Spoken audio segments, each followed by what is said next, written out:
Hi, I am Gena Mayo, and today I'll be talking about how to use music lessons to teach poise and other skills important for public speaking.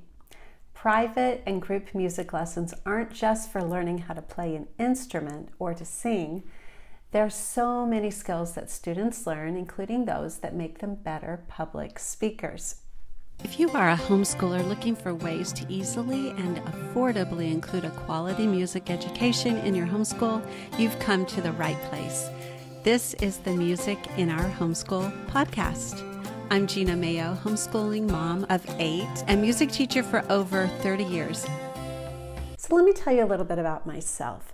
I'm a homeschool mom of 8, a music teacher, and a professional vocalist. I've loved music since I was a little girl. I've been involved in all manner of vocal performances and competitions starting when I was a teenager, and then I took my love of music to the next level, studying and obtaining a music education degree in voice at Baylor University, and even a master's degree in vocal pedagogy a couple of years later while I was teaching. Vocal pedagogy is teaching voice lessons. I taught junior high choir and elementary music in the public schools, early childhood music and movement classes out of my home, and at homeschool co-ops. I've taught private voice lessons and musical theater classes and directed shows, and even have an online music site where I help homeschoolers to include music in their homeschools. And yet, there was a day a couple of years ago where I stood on stage with my hands shaking and my heart racing as I was about to perform Adelaide's Lament, a fun song from the musical Guys and Dolls. I was performing in front of a very friendly audience of my students and their parents, yet it was all I could do to force myself to show the poise that I knew was necessary in order to entertain my audience as well as make them feel comfortable. In short, I didn't have the poise that I desired. What exactly is poise? Well, you can use some words and phrases to describe it, such as calmness, confidence, balance, elegance, and grace. I've had butterflies in my stomach and other kinds of usual nervousness when performing in the past. But what made this particular performance different and why I believe my poise was lacking was that it had been so long since I had performed in front of an audience. There were years in the past where I was singing a solo in front of an audience many times every year, but recently that hasn't happened at all. And you know the old saying, practice makes perfect. The experience reminded me of the difference between singing and practicing at home, or with my voice teacher doing a lesson, versus performing in front of an audience. Unfortunately, we simply can't imitate the experience of being in front of an audience unless we actually are performing in front of an audience. Our demand for an entertaining and great performance is heightened when we're trying to influence others positively with a satisfactory performance. And we are forced in that moment to find a way to lead our minds and our bodies toward poise. For me, this was accomplished by focusing on deep, slow breathing, prayer, and focused quiet, and not allowing my mind to wander and take me down a road of picturing failure. In short, I visualize a successful performance, and that helps greatly. Of course, this can only happen if I'm fully prepared and have practiced sufficiently as well. So let's take a step back and talk about public speaking. If you're here watching this presentation, I would guess that you feel that public speaking is an important goal for your children to attain. It certainly was and is a goal of mine for my kids as well. Many years ago, we joined a local public speaking group that taught my kids and me many public speaking skills. Every 2 weeks, they would prepare some kind of speech or presentation at home, such as memorizing a poem or a funny story, developing a show and tell speech, complete with visual aid, or even writing a persuasive or expository speech. The kids would practice and memorize it at home, and then when we met together with the other families, each student would present their speech in front of everyone and receive feedback. What skills did this teach? Well, many. My kids learned to formulate their thoughts, to memorize and present well. They learned how to give positive and constructive feedback to others, and they learned many techniques of good presenting, such as enunciation. Mumbling sometimes takes time to overcome. Volume, students are almost always too quiet. Tempo, most kids tend to speak too quickly. Eye contact, making sure that they're looking back and forth to cover the entire audience and not just looking at one person or one section. Gestures, and how to keep them appropriate and matching the tone of the speech, and as well as removing distracting gestures such as playing with your ring on your hand while you're speaking. Posture, standing with an air of confidence and not swaying back and forth. Pausing in transitions. Removing unnecessary speech patterns such as and and a lot more. So one of the best things my kids learned through this experience was poise. Continual practice and performing in front of an audience helped them gain enough confidence and adequately display it so that the audience had confidence in the speaker as well. How did my kids attain this poise? Well, the bi-weekly practice in front of the live audience, when most of the time they did not want to be there or doing it. A couple of things we did to make it more enjoyable for the kids was to add in some fun games to help them with improvisation or tongue twisters, and we even provided food. I love that this group was for all ages, preschool through high school. The high schoolers were the leaders and led many of the fun speech and improv games. And the younger students were able to watch how the older students worked hard and improved, and that would inspire them to do the same. Well, studying a musical instrument or studying to sing is a lot like learning how to perform a speech well with poise. And notice I said performing. We've probably all experienced hearing someone stand up and read a speech who was ill-prepared. We can tell when a speech giver is not at ease. There's a lack of poise and a lack of proper pacing. Their dynamics tend to be flattened or altogether too quiet. They get stuck on challenging words or phrases. Perhaps they even mumble or make no eye contact at all.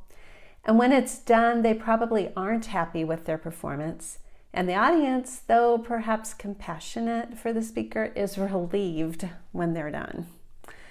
There's only one way to gain better poise, comportment, joy, and influence in one's public speaking: practice. Practice and focused studying to improve. And there are even greater benefits to such success. A student learning to present to a group, whether it's 2, 20, or 200 people, grows in self-confidence. They grow in poise. They realize that they have something to contribute. They tend to be less bullied by feelings of insecurity and self-doubt in their own mind. And the net win of all of this is that they become more. And the audiences they influence become more. It's a true win-win. The same is true for the study of performance and performance of music. One, it's a performance, not an ad-lib rambling. The music needs to be studied ahead of time, either written by the performer or learned from something already written. And that takes a concerted effort and the development of skill and memorization over time. 2, as the student learns the music at home, he or she is likely challenged with new concepts, different time signatures, different keys, different note patterns and rhythms, most definitely different skill techniques. There's a lot to learn. And so too, the speech giver learns new ideas and concepts and words and their relationship to one another. 3, after the music is learned, there is the business of how it sounds, how it's performed. You can't simply play the music like a computer might. You need to learn the dynamics of it, the feel of the tempo, in short, the expression. This is analogous to the art of rhetoric, the ability to effectively speak the words into their performance. This is where the speech transforms from information to story. You may hear movie critics take apart a movie for its lack of direction. They're not quibbling with the plot or the actors or the script, the soundtrack, or even the cinematography. It's the direction they didn't like.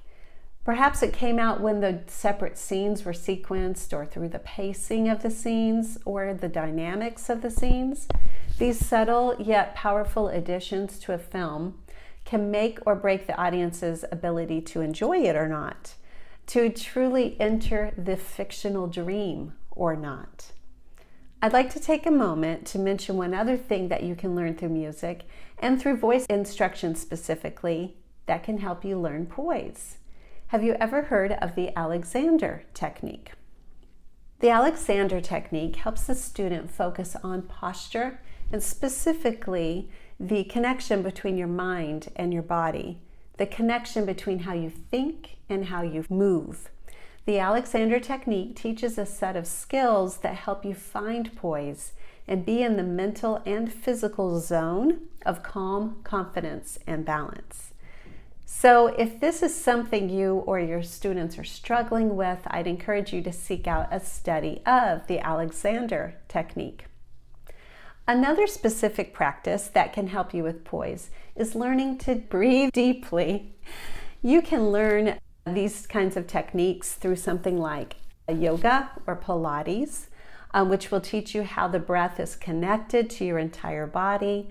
And learning to control it will help you with relaxing certain muscles in your throat or elsewhere, which will actually cause problems during your performance if you're tense.